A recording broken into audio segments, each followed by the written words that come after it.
Si tu penses que tu maîtrises les proportions et les fonctions, mieux vaut ne pas quitter cette vidéo.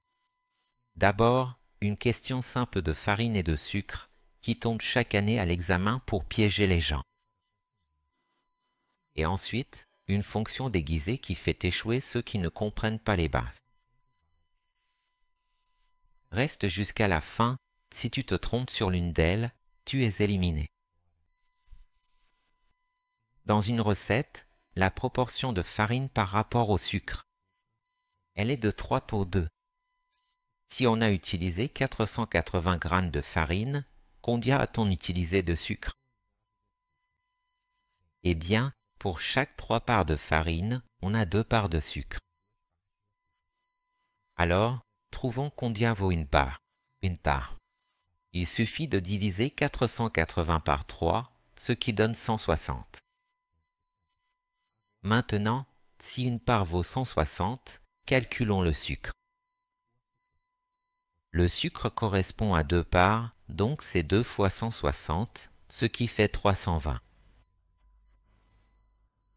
Donc, pour chaque 3 parts de farine, soit 480, on a 2 parts de sucre, ce qui donne 320. Il y a une autre façon de résoudre cet exercice. Si 3 parts égale 480, 2 parts, ça fait, on ne sait pas, donc c'est x. Maintenant, il suffit d'appliquer ici la règle de 3 pour trouver les valeurs. Alors, 3 fois x, ça fait 3x, c'est égal à 480 fois 2, ce qui donne 960. Eh bien, si ici on multiplie, de l'autre côté on divise, donc on a x égale à 960 divisé par 3. Donc, x est égal à 320. Commentez laquelle des deux solutions vous avez trouvé la plus facile. Et maintenant, passons à la dernière question. Celui qui ne sait pas cela est hors test. Une entreprise, chargée 200 juste pour démarrer, plus 15 par heure. Quelle est la fonction du prix? Appelons-le V. V de H du temps est égal. Quelle est la valeur fixe?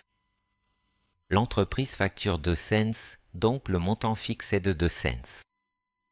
Et quelle est la valeur de la variable? La valeur de la variable est la valeur de l'heure, qui peut être une 2, 3 heures, 10 heures.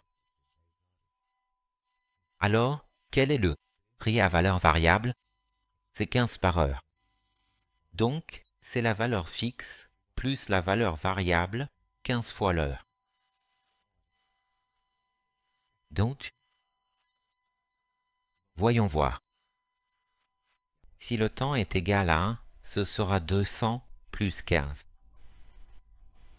15 fois 1, 15. Donc, ce sera 215.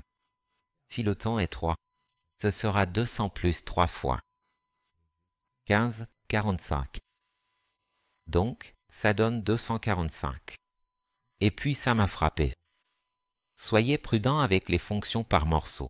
Enregistrez ceci et identifiez toute personne qui se trompe toujours sur cette fonction. Si vous avez aimé, pensez à vous abonner et jusqu'à la prochaine vidéo.